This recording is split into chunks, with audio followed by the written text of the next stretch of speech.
This is the BiggerPockets Podcast, show 597, Seeing Greene. When you try to find your property manager, ask them if they own rental property. Ask them if they own rental property in the area that you're buying. Ask them about their rental properties. Ask them which areas of town you should avoid. You're looking for the one that owns property themselves. Those are almost always the better people to use, whether you're looking for an agent, a property manager, a contractor, anybody in our space, even your CPA. If they own real estate, they are much more likely to have a good idea how to help you as an investor than if they don't. Hey, what's up, everyone? I'm David Greene, your host of the BiggerPockets Real Estate Podcast, here today with a special Seeing Greene episode. In today's episode, you get my perspective, David Greene, on how to answer the questions that you guys have, as well as what I see happening in the real estate market, and most importantly, how you can use that to build wealth. Because we at BiggerPockets care about nothing more than that, helping you build wealth through real estate the right, safe, and honest way. In today's show, we are going to take questions directly from you who have submitted them at biggerpockets.com/David for me to answer. A couple questions that you're definitely not going to want to miss. We jump into it with someone who wants to know, should I pay off my student debt or should I invest in real estate? You Dave Ramsey fans may want to check this one out and let me know in the comments what you think about how I did with that question. We have another really good question about, should I house hack in a very competitive market or should I go to a different market that's less competitive and do a short-term rental? Those are probably two of the most hottest, best and strongest ways to build wealth in all of real estate. And someone's looking at both of them and trying to figure out which would be the better option for them.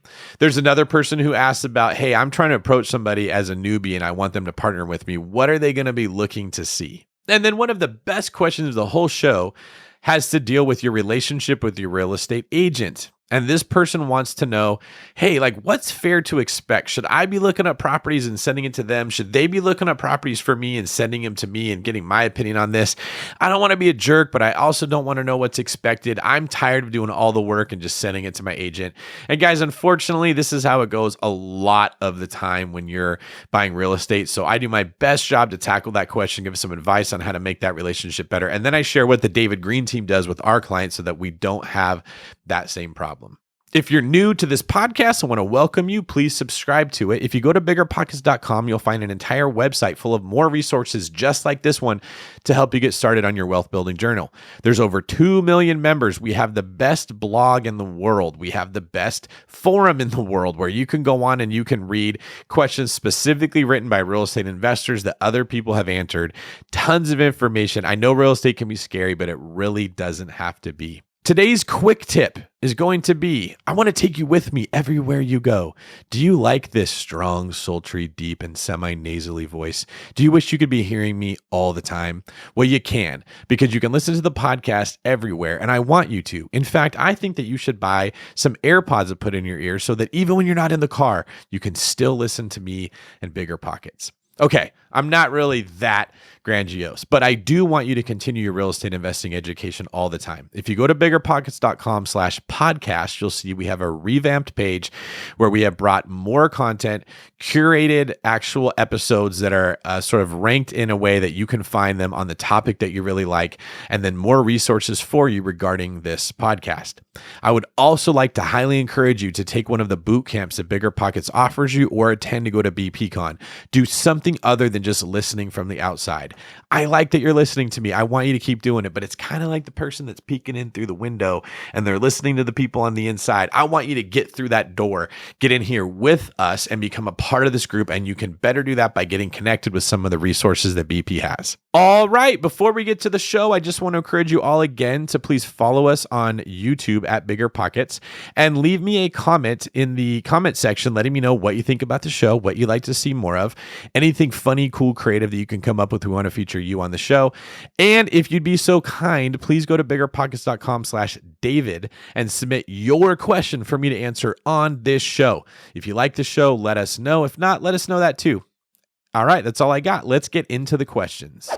Hey, David, I just want to start off by saying appreciate you taking the time to answer my question. Appreciate all you do. The content you put out really helps someone like me. Just to get right straight into it, I have a question. I'm graduating physical therapy school in this upcoming May. I will graduate with about $80K in debt. I have about $20K in liquid cash, oh, like in mutual funds and ETFs. So easy to liquid. My question is, should I just dump all that money into paying off my debt, or should I kind of like when I start working, build up more of my reserves to possibly buy my first house hack, and then try to use real estate to kind of pay down my student loan debt? Thank you. All right, Raul, first off, congratulations on getting ready to graduate. I can see if you guys are watching this on YouTube that Raul's room looks like it's been painted in the colors of his school. So you got some pretty strong school spirit there. Hopefully you can show this video on campus and everyone can see that you're making big moves. So the question you're asking is a really good one. And this is a very common question that we see with real estate investing is, should I pay off my debt or should I invest my money to make money and then pay off my debt? If you follow the Dave Ramsey school of thinking, it's always the answer is pay off your debt. If you follow the sort of the more BiggerPockets real estate investing world, it's, well, learn how to invest in real estate so you can do so safely, grow your money, and then pay your debt off with it. I can't answer your question directly because unfortunately what I would need to know is what's the interest rate on your student loans. If it's 2% or 3%, paying it off isn't really saving you a whole lot of money. If it's 12% or 15%, it might make more sense to pay it down. But here's what I can tell you. With $20,000, you're not really going to make a huge dent in that $80,000. So what the question we're really asking is, what is the first step I should take and in which direction should I take it in? Should I start taking steps towards paying off debt or should I start taking steps towards investing in real estate? And I have $20,000 to go in either direction. In general, you seem like a smart guy. You're listening to the podcast. You're getting ready to graduate. You're probably going to be making some decent money as a physical therapist. I would be asking myself, how do I keep my expenses in life as low as possible? Because if you can get that, you can pay off your debt, you can invest in real estate, you can do anything if you can keep your expenses low. One of your biggest expenses, or probably the biggest expense for just about everybody, is your housing expense, what you're going to be paying in rent. And what a lot of people don't think about is it's not just what you're paying in rent right now, it's what you're going to be paying in rent 5 years, 10 years, 15 years, 20 years down the road if you don't buy a property. Go back and look at what rent was 20 years ago. It will be shocking to you how much lower it was than what it was today. But I promise you 20 years ago, people were saying the same thing. Oh, it's more expensive to buy than it is to rent. I'm going to rent and I'm going to save some money. Well, you don't end up saving money because you lose control of your own agency when it comes to your wealth. You're paying someone else's mortgage. You're paying rent that the market determines. When you buy a house, you lock in a 30-year fixed rate. You are paying that amount for as long as you're living in that house. So I'm going to skew you more towards house hacking. And that's because you can eliminate your biggest expense. You can start building wealth through a property. With the rate that properties are appreciating because of inflation, it doesn't make sense to pay off debt when you're paying it back with cheaper dollars in the future. So don't pay it off right now unless it's going to hurt you financially. And B, whatever asset you buy is going to go up exponentially faster, most likely. Of course, we don't know that for sure, which you can then use to pay off your debt. So if that changed, let's say that like the price of things went down and that didn't increase and you didn't have opportunities to get cash with the real estate, well, you can always pivot and start paying off your debt then. But with the market we're looking at right now, I think you need to buy something that you can live in part of it, keep your expenses low or non-existent, and learn how to be a landlord, sort of real estate with training wheels to get your feet underneath you. And then every year buy another house with money that you save from your physical therapy salary. So look at the ways this is going to benefit you. 1, you're going to keep your expenses as low as possible by keeping your housing expense low. 2, you're going to start investing in real estate and learn the fundamentals. 3, you're going to get an asset that's likely to appreciate that will pay off your student loans for you. And 4, this forces you to save your money and not spend it on dumb things because you'll need it for the down payment of future properties. So the $20,000 you have is great. I commend you on saving that. Can you get to 30? Can you get to 40? How much money can you save? And can you live beneath your means to buy real estate, let your real estate pay off your student loan? And then you've got the houses and you don't have the debt, and then you're really ready to scale. I hope that makes sense to you, and good luck on your journey. All right, the next question is from Sarah in San Diego. Hi, David. Thank you for sharing all your knowledge. I learned a lot after I binged listening to your show, as well as reading the forums and 3 BP books, including your Burr book. Currently renting, but have enough to purchase a property. I live in San Diego, California, where prices are high and the market is very hot. I ran the numbers and found I couldn't afford to buy a property where I can house hack.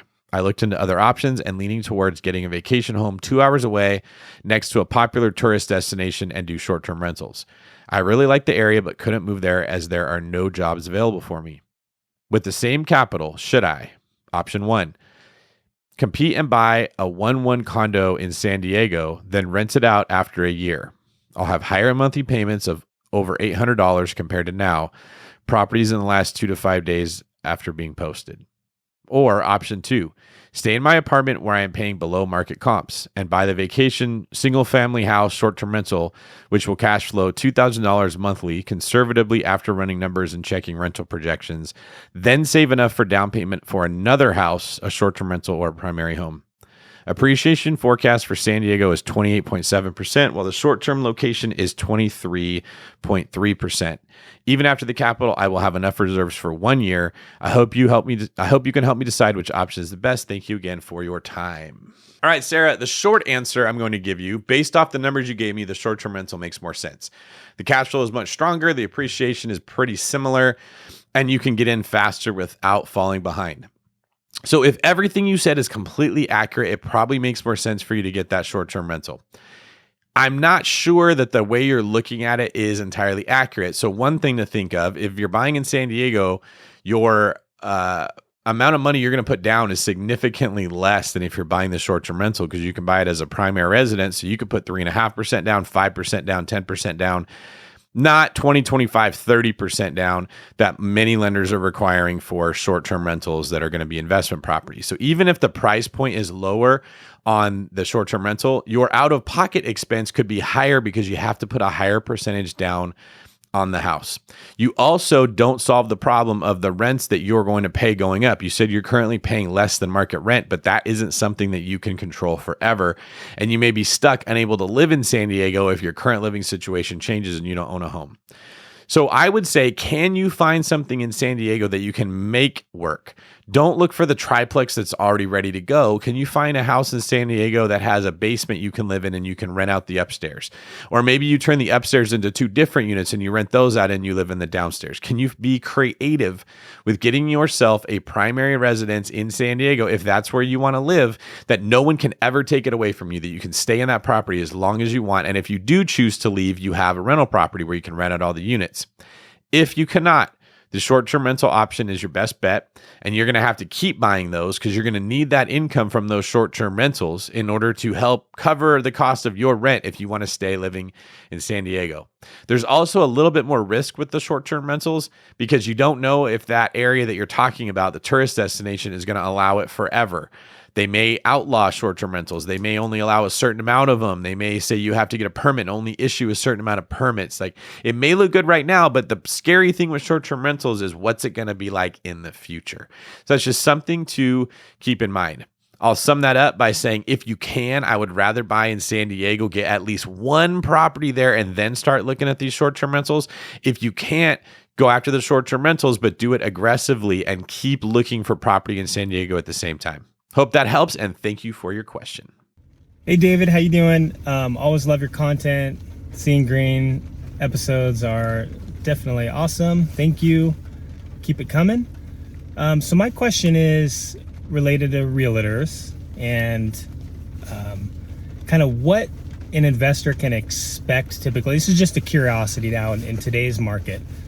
What investors can expect as far as them working for the investor and also for just a retail client.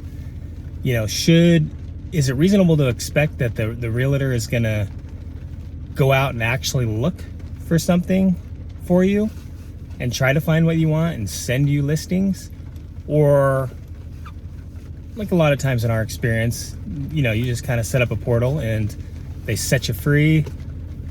You start looking, send them things, you go and look, and it's kind of a, you know, pretty easy process as far as that goes. I know you have your system, your 3-tiered system to really try to hone down, and this is with residential retail clients, on what actually someone's looking for and very specifically looking for. So, and I know it's kind of a double-edged sword. You know, the realtor, it's probably frustrating for them because the client's, you know, just going to go look on their own online. There's so much information and all the listings are there. And it's probably frustrating for a lot of the times for the client that the realtor is not really listening. So just curious, you know, on you and your team, do you guys actually go through your system of figuring out what people want and then actively send them listings. Thanks a lot, and talk to you soon. Devin, I love this question. So thank you for sending this in. This is one of my personal, I don't know the right word to use to describe what this is, but this is one of these things that I like talking about because this is a pain point in my life when I'm working with realtors, and I see it from both sides because I'm an investor and I want my agent to do certain things for me, but I'm also an agent, and then I understand what the struggles are from there. So I'm one of the few people that can sort of walk this line. Just so you know my credentials, I'm one of the top agents. Well, now I run one of the top teams in Keller Williams, and the entire company of 180,000 agents. It's the biggest brokerage in the world. So we sell a lot of houses. I worked with a lot of people. And then obviously as an investor, I buy a lot of property and I have pretty high standards. So I see this from both sides. It's one of the problems I'm trying to solve, and it's incredibly difficult to solve it. And that's why I'm glad you asked this, because I think so many people have the same concern, is they're frustrated with their agent. And then I hear agents talk and they're like, I don't want to work with investors. All they do is waste my time. They're tire kickers. They want a free education. And I just want to break this down for you a little bit. Let's start off with how I have my team do it. And this came from years of experience of trying to understand this from both sides. When you come to us, we give you a consultation. We explain everything that goes into buying a house, how the contract works, how contingencies work, a home inspection. We review a home inspection with you. We talk about appraisals. We talk about the loan. We talk about the way we're going to send you homes to look at, all of that. Then you decide if you're going to work with us or not, and we decide to commit to each other. Once we commit, we set up a agreement where we're going to call you as the buyer every day at a predetermined time, and we're going to ask you if you saw anything you like, and we're going to say, hey, we sent you the stuff. What did you like about this? Now, if both sides hold up their end of the bargain, there's fewer expectations not being met and there's fewer frustration. You know, on your end, I'm getting a call at 10:30. And this is where I need to tell my agent, hey, these are the questions I have about these properties that he sent me, or here's the ones that I found. Here's my questions about them. We then get that information. We give it to a junior agent or a showing assistant, whatever you want to call it. We have them go get that information for our buyer's agent, bring it back to them, and then they give it to you. What often happens is one or both sides don't keep up their end of the agreement. So the buyer doesn't make it on the 10:30 call. Or they just want to send text messages throughout the day saying, what about this? What about this? Well, the agent's in the middle of negotiating other deals, looking at properties, waiting for calls back from people, trying to help you with what you're trying to do, trying to keep their other deals from falling out of contract for whatever's going on, talking to loan officers, talking to title and escrow. They're going to miss those text messages that you're just randomly sending. Not you, but a buyer would be sending. Then the buyer gets the impression, oh, well, the agent doesn't really care about what I want. They don't respond to me. Like they don't answer their phone. They expect that person to be like, the minute they call, bam, they're just going to be able to be there. But we can't do that for you and everyone else too, because they also want that call at the exact same time. So at that point, the agent starts to say, you know what? They don't make the calls we're on. They're not responding on the houses I'm looking up for them. I'm not going to spend all my time calling listing agents and trying to find a deal we can put together if they're not even going to respond to me. So then they stop looking up houses. And then you are already upset that you're not getting good service because they don't answer their phone, have to go look up your own houses. And now you send them the house and the agent goes, well, what do they want me to do with this? What questions are they asking me? We were supposed to talk about this and they didn't want to. As you can see, the relationship falls apart. Now, the agent looks at it like the client's not spending any money. I'm spending all my money on my license. I'm spending money on my time. I'm spending money on gas as I drive them around to look at houses. They're not spending any money. I'm getting ripped off. The client looks at it from the same perspective. My agent isn't helping me. They're not responding to me. They must not want my business. They're not giving me good service. The problem is that both sides think that it's their job to be served. It's actually a partnership. The agent makes no money unless you buy, and you make no money unless you buy. The goal needs to be, how do we buy a house? And a lot of times what doesn't happen is the difficult conversation is not had where the motivation is determined. Okay, so let me give you an example. We're in a very hot market right now. I put a couple properties under contract, and while they have been in escrow, they have gone up over 6 figures in value, okay, in a couple weeks period of time. It's very wild. There's a lot of money to be made, but it moves very quickly. If you're a person who's buying in a market like this and you're saying things like, you know what, I'm not in a rush. I'm going to wait for the right deal to come along. What you're telling your agent is, I'm not motivated. Don't prioritize me. You need to go work with the people that really need a house right now before prices get any higher. And you're probably getting put to the end of that agent's list. Now, if it's a market where it's very hard to find buyers, you're probably going to get red carpet treatment for most people because they really need you as a buyer. But if you're a buyer right now, there's a million of you, and you may not be the one who wants it the most. Somebody else might want it more. And that's why your agent isn't communicating with you, or they're not looking up houses, because they're not getting the feeling that you really want it. They are looking up homes, but they're sending them to the person who's like, I need a house. I need a property. I've got a 1031. I believe in real estate. I'm serious about doing this. I'm going to do whatever it takes to get ahead. And those people are jumping ahead. Now, I realize the danger in what I'm saying, because when markets get hot like this, sometimes people make bad decisions. And so it's always easier to tell you, the listener, hey, don't rush, take your time, don't buy anything you don't want to buy. And that's true, but I can also see, on the other hand, people said that 2 years ago. Okay, and properties in my area that were selling for 1.3 2 years ago are now in 2.0 to 2.1. It's so much money that's been lost because people took too much time. Okay. And that's just the challenge of this very fast changing market that we have, that in my opinion is due to the federal government creating inflation by oversupplying our money supply, has made it very difficult to buy. And that, what you're describing here, Devin, is showing up in the agent and investor relationship. So here's some advice I have to you if you're working with an agent. If you're not motivated, if you're not, hey, I'm getting this done, you got to tell them that, and you got to be okay with the fact that you're probably not going to be the priority. And the agent who does make you the priority doesn't know what they're doing, most likely.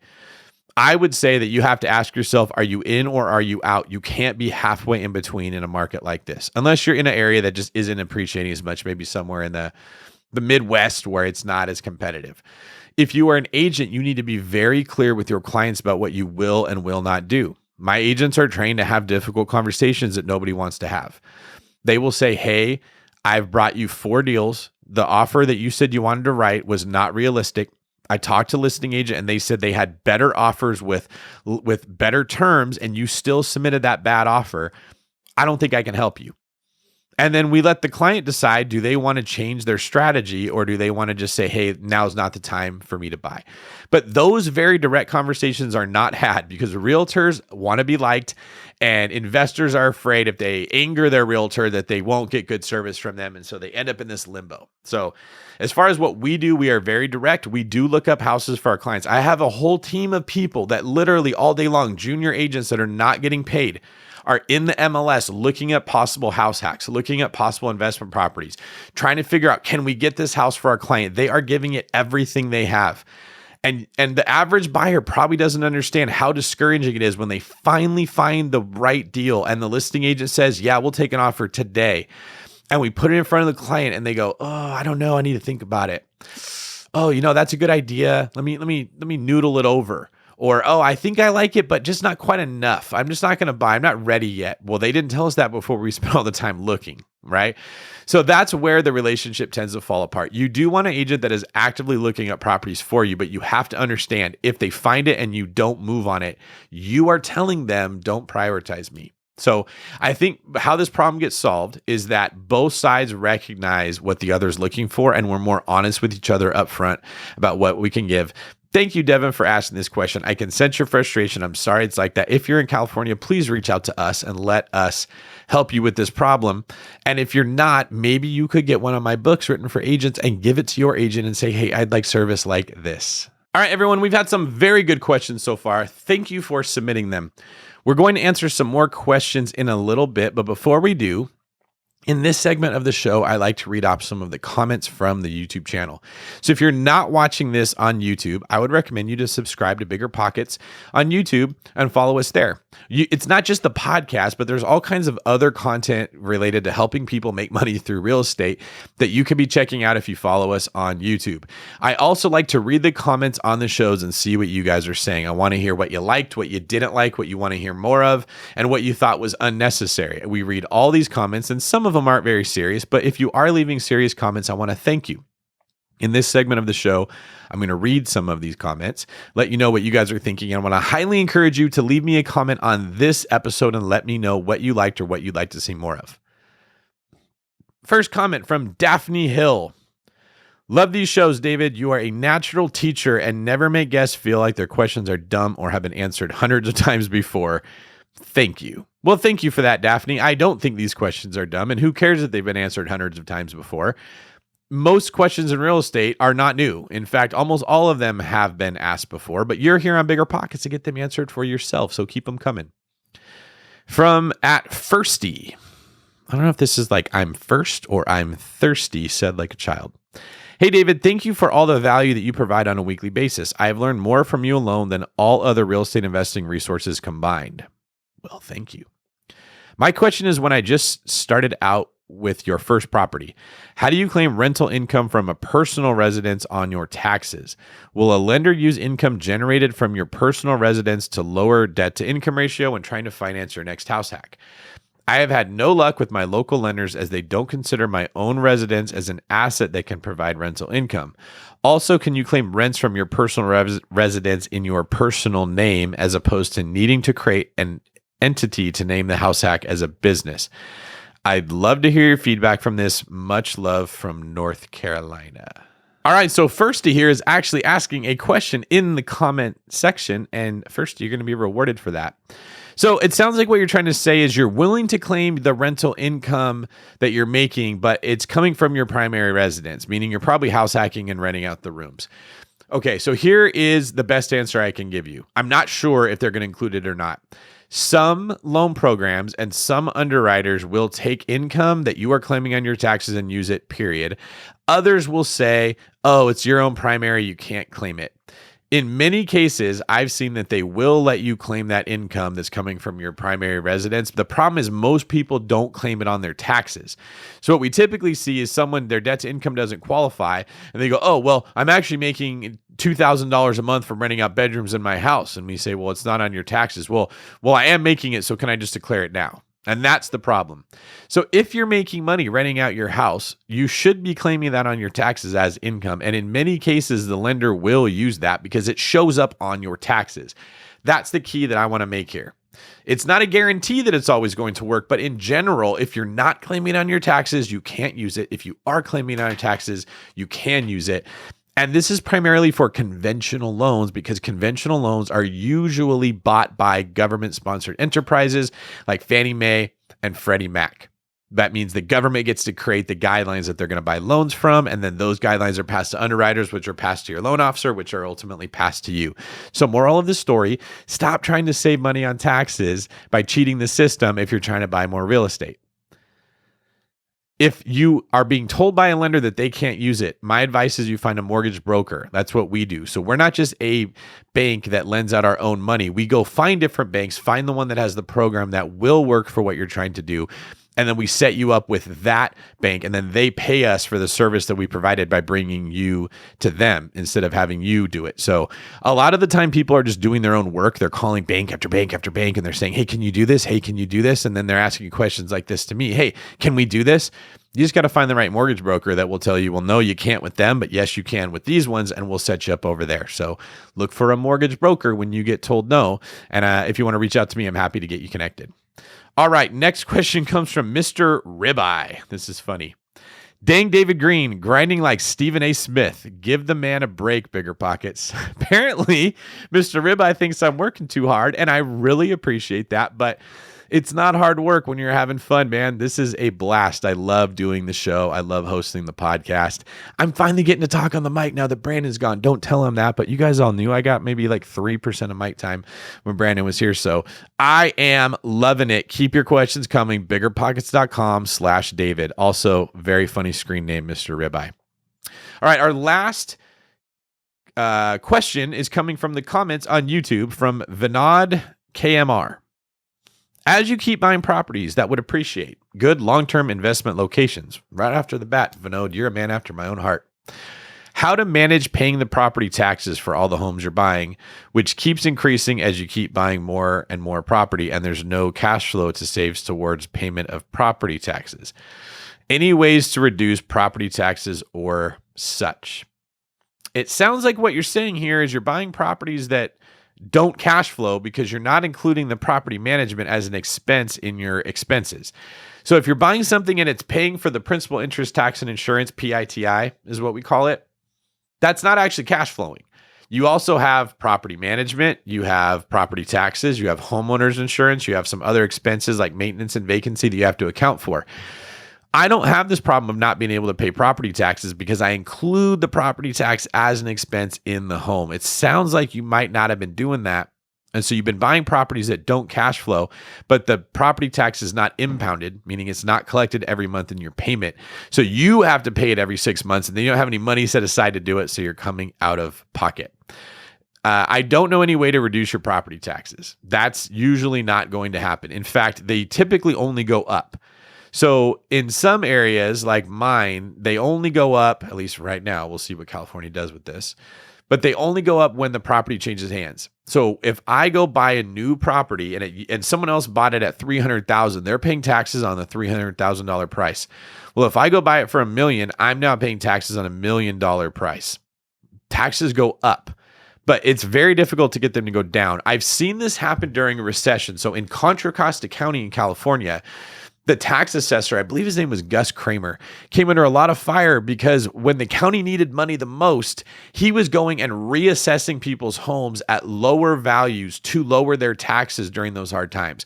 Now, that's very popular with the homeowners. It was very unpopular with the other politicians that were saying, we need this tax money because we have all these foreclosures and the houses that are selling for less, so we can't pay our budget, right? In this area, housing had exploded in price. And so the government spent all the money. And then when the home values dropped and people stopped paying taxes because they were foreclosing, now all of the different government organizations weren't able to pay their employees and they had to start laying people off. It got really hard. So in those environments, sometimes the taxes will go down, but that's not a strategy that you want to count on. You really want to make sure when you buy it that you are accounting for the property taxes that you're going to have to pay and running those into your numbers to make sure they cash flow. All right, are these questions and replies resonating with you? Do you like hearing about how I'm grinding like Stephen A. Smith or that there's no way to really lower property taxes I'm aware of? Does learning about who to go to when you have a certain problem help you? Well, if so, let me know that in the comments on YouTube. And if you have a question and you're too shy to go to biggerpockets.com/David, ask it on YouTube and we might be able to feature you in one of the Seeing Greene podcasts.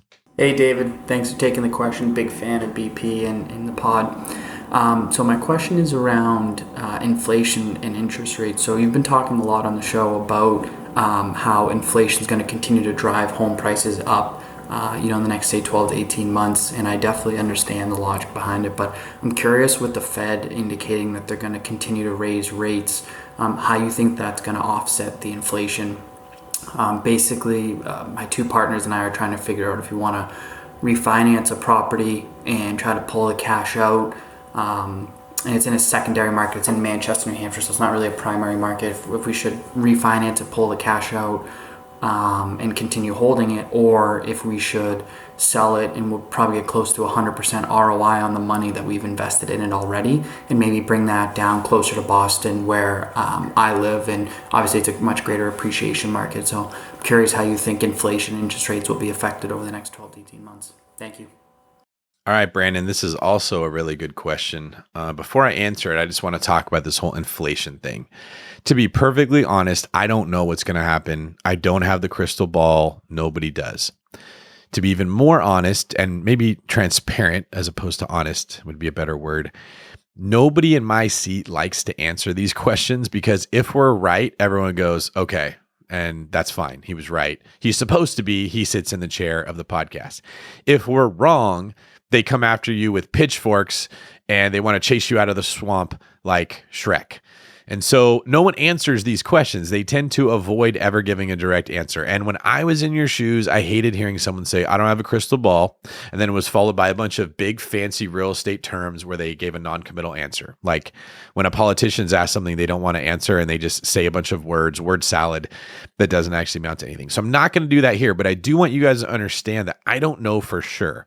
What I can tell you is I'm not just telling you what I think is going to happen. I'm also doing it. So what I'm doing is, I'll tell you, Brandon, because a lot of your questions had to do with the similar financial situation that I'm in right now. So regarding the question of are interest rates going to cause prices to come down even because of inflation, I don't think so.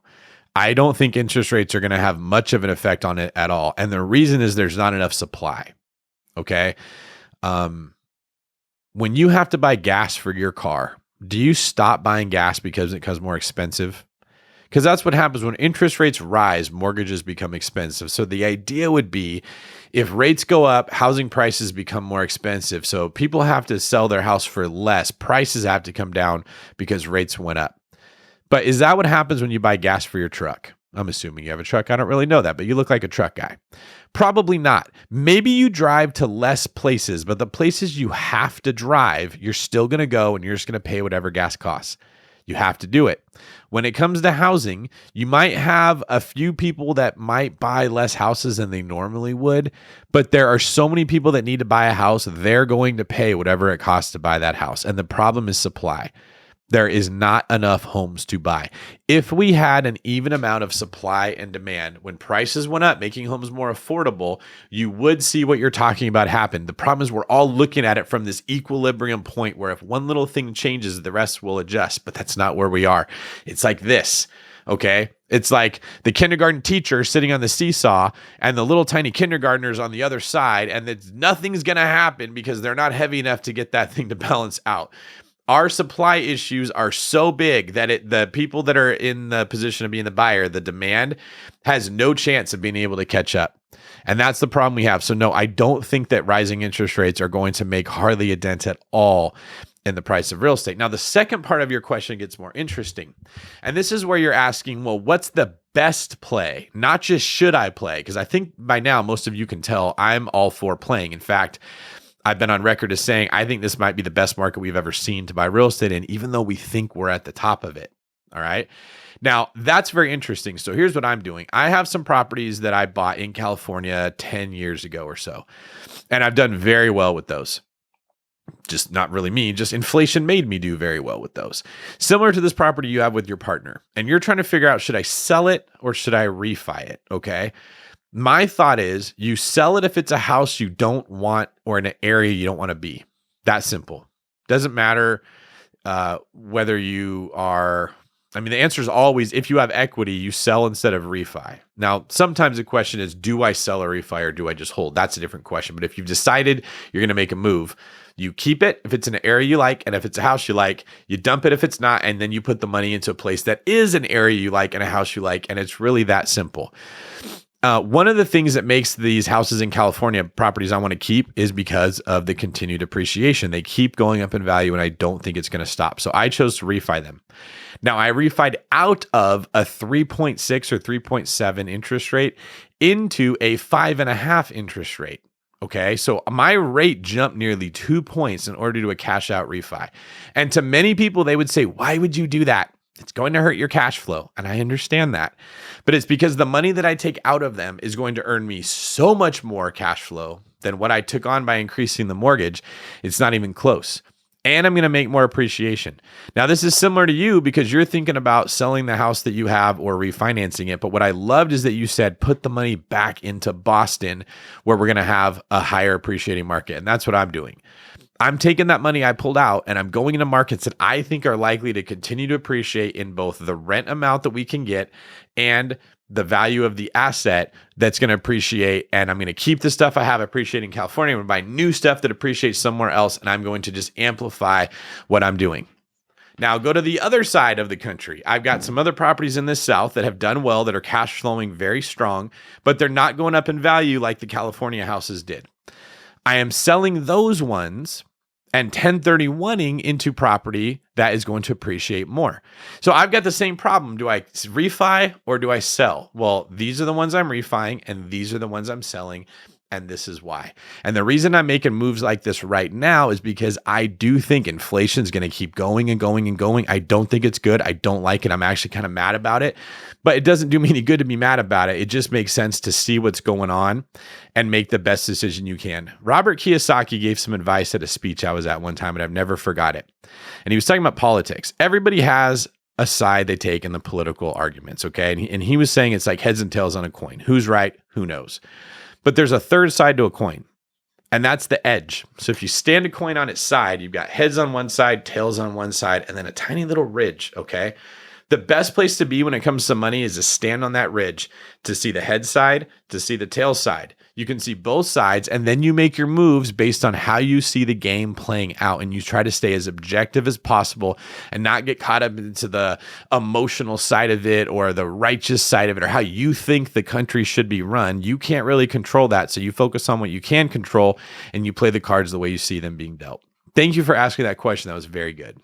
All right, next question comes from Amit Agarwal from Sacramento, California. That is very close to me. I've got a team in Sacramento, and I'm there all the time, so hopefully we can meet at some point. We can help you with your real estate investing. Thanks for all the content that you and BP provide. I would like to know your views on buying new construction property versus an older 30 to 40-year-old construction. Isn't paying a few more dollars for a new or relatively new construction property better than buying a 1980s, 1970s kind of construction? Brand new construction comes with 1 year bumper to bumper warranty. It also reduces the chance of typical other maintenance issues like plumbing, roof, appliances in an older house. What is your point of view? Not a bad question. Okay, so let's get into this.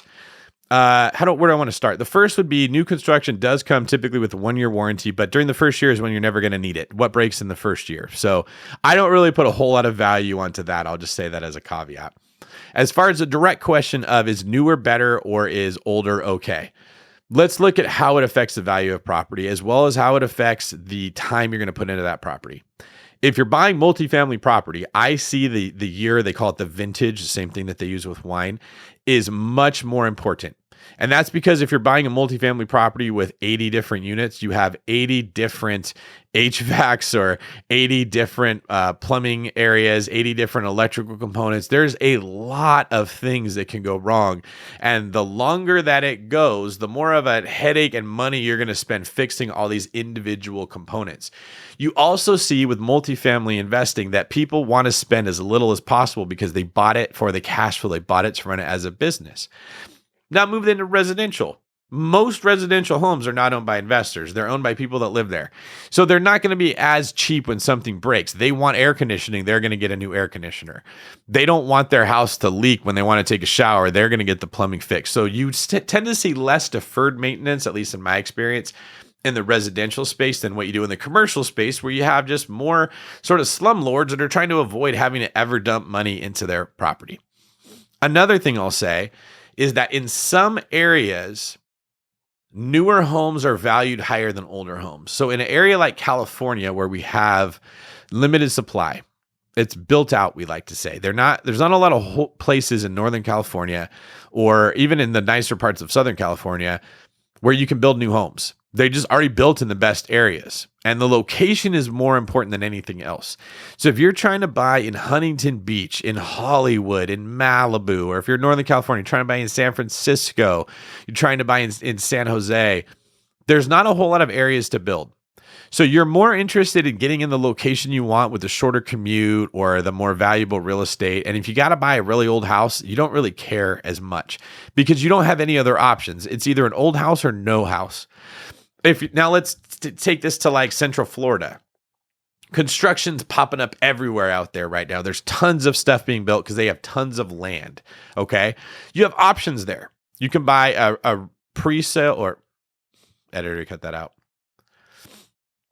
You can do resale where you're buying something that's already been built maybe 50 years ago, so it's an older home, or you can buy new construction right across the street in a community that's being developed. In those areas, I would go for the new construction, assuming that they don't have ridiculous HOAs or special assessments or something that makes it less desirable. Yeah, of course, I'm going to want to go for the newer home. But there's very few parts of the country where investors are going to where that's even an option. If you're trying to buy in Austin, Texas, in Seattle, in any of these like really high explosive growth markets, they've already built out all this area. So new home construction isn't really an option unless you go really far away. And now that you've gone really far away, you don't have the best location and you're violating the first rule of real estate. Hope I brought a little bit of clarity to that question. What you're thinking like an engineer. I wouldn't be surprised if you were, because that's exactly how an engineer would look at real estate. But you have to remember that real estate is valued by how many other people want it, how much demand there is for it. And most people buying real estate are not engineers or they're not investors. They're regular people just wanting to own a home. And you got to think like them if you want to win in the residential game. All right. From Mike S. in Fresno. I own a small single-family residential home. Has been used by my family, converted to a rental. I'm a first-time landlord. I would like to hire a property manager to be in charge of all details to get necessary upgrades and rent this place out. Would love to have your suggestions on how to find and hire a reliable manager. All right, Mike, first thing to be aware of, if you're hiring a property manager to manage a construction component of this, you're already putting yourself in a position where you're more likely to fail. That's usually not what they do. They may have a contact in the construction industry, but they probably don't manage them very often, and they're not experts in doing that. You would be better off, in my opinion, to have a property manager and a contractor, and you manage the two of them. Don't try to line them up where it's you, property manager, then contractor. If you have a very unique situation with a property management company that also has a construction component or something, maybe that would be different. But in general, that's going to be very rough. The next thing I would say when choosing your property manager, in general, you have two types. You have the property manager that has a system that they bought, maybe like a franchise, and they're doing it to generate income for themselves. So their whole purpose of having this business is to get as many clients like you as they can, and then they tend to nickel and dime you to get as much money out of you as they can because that's the only reason they exist. You've got another type. And those are the types that were investors themselves, built a system for themselves, and now they offer that to people like you, but they're not learning how to do this on your dime. They already know. It's very similar to me as an agent, okay? When I got my license and my first day, I wasn't on par with everybody else that had already got their license too. I wasn't on par with everybody else who just got their license that day. They had to learn sales, the contract, legal stuff, and how real estate worked. I already knew how real estate worked. See, I had built a system for myself where I bought houses and I knew what to look for and I had a strategy and I could find the right deals and I knew how to negotiate. And so I was the property manager that had built a system for myself. And then I just opened it up to other people like, hey, friends and family, do you want me to do what I did for myself to now help you? And then I trained other agents in how I did it for myself. It's one of the reasons my team did better than other people who aren't doing that. They're just selling homes to make money. That's all they're doing. And they're going to tell you whatever they got to tell you to get you in a contract. And that's the typical real estate agent. So I say all this to say, when you try to find your property manager, ask them if they own rental property. Ask them if they own rental property in the area that you're buying. Ask them about their rental properties. Ask them which areas of town you should avoid. You're looking for the one that owns property themselves. Those are almost always the better people to use, whether you're looking for an agent, a property manager, a contractor, anybody in our space, even your CPA. If they own real estate, they are much more likely to have a good idea how to help you as an investor than if they don't. All right, we have time for one more question. This comes from Lexi B in Detroit. Hi, David and BiggerPockets team. My question for you today is, if you were approached by a zero experience investor looking to get into the game for multifamily real estate, buy and hold, rent out, what documents or information would you expect for them to bring to the table? And what documents or information would really set them apart from other newbies looking to work with veteran investors? Another question I have for you is, what is one piece of unique advice that you would give to somebody new that you wish you would have known when you very first started? Lexi, I like the questions here. All right, let's answer the first question you had. You said, what documents or advice would I have for somebody who was reaching out to an experienced investor as a new one? It's not documents. It's not a resume. I wouldn't care about any of that. What I would be asking if someone came to me and said, hey, I'm presuming what you're saying is I want to invest your money or I want to partner with you on a deal, but I'm new. I don't want them to learn how real estate works on my dime. Okay. I would be looking for them to say, I worked for a property management company for X amount of years and I did this and this and this, and I'm very good at these things. I worked for a contractor for this period of time, and I managed their projects, and I oversaw their business, and I ran bids for them, or I solved these problems. I worked for fill in the blank. I need to see some kind of experience already in the real estate industry that directly relates to why I should trust them. And a lot of people don't like that. They're already working a job. They don't want to have two jobs. They don't want to intern anywhere. So they go to the property management company and they say, hey, I want a job. And they say, we're not hiring. And what do you do? Well, you're better off to say, can I intern for you? Can I work for free and just and let me prove myself? If you're good, they're going to end up paying you. And if you're not that good, you're going to know that's not your thing. You need to go find something else. But I'm a big proponent. We have people that come to work on my loan team and they know nothing about loans, and we give an opportunity to start as an intern. So they're not going to get paid, but they get to learn, and they don't have to pay to take a program to learn how to learn. And if they are good, we end up hiring them as a processor. And if they're good as a processor, we end up hiring them as a loan officer. I think that's the best road to take. It's very difficult to convince anyone who's good at doing something to teach you the ropes or to mentor you or to help you if you haven't been willing to sort of pay the price to learn those steps on your own, which the easiest way is going to be through an internship. As far as the advice that you're asking me that you wish somebody would have told me, the first thing I wish somebody would have told me was that I don't need to be as scared as I was. I was constantly worrying about what would go wrong. What if I don't have tenants? What if this happens? What if the prices drop? Just like a lot of people think now. And I realized that even when the prices did drop, they bounce right back. If you just hold real estate for long enough, you'll make money. And so that would be another thing I wish they would have said is, David, quit looking at it as the first year you buy it. You're buying it for 50 years. You're buying it for 30 years. So look at it in a 30-year perspective. Is this a property you want to own 30 years from now? What's it going to be worth 30 years from now? What's it going to cash flow 30 years from now? Then make your decision on if you want to buy that property. Too many people, and too many times me included, get stuck in right now.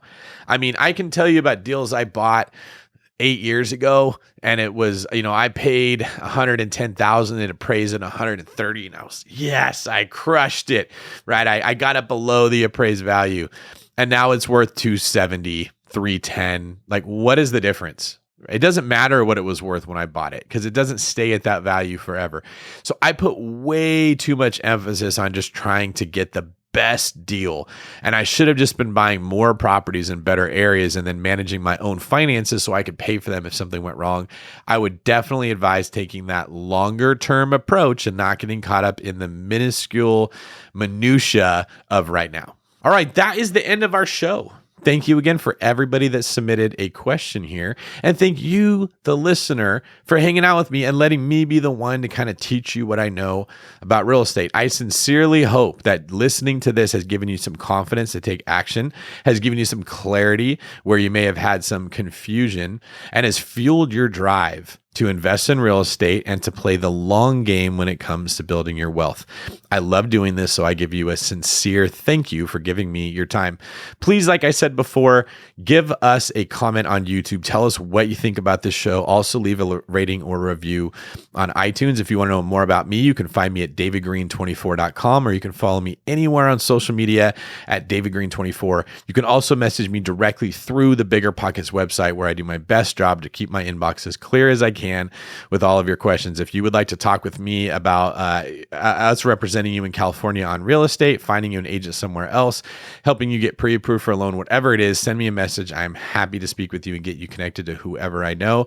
And make sure that you are following BiggerPockets, the best company in the world when it comes to real estate investing. Thank you guys very much for your time. I will see you on the next one.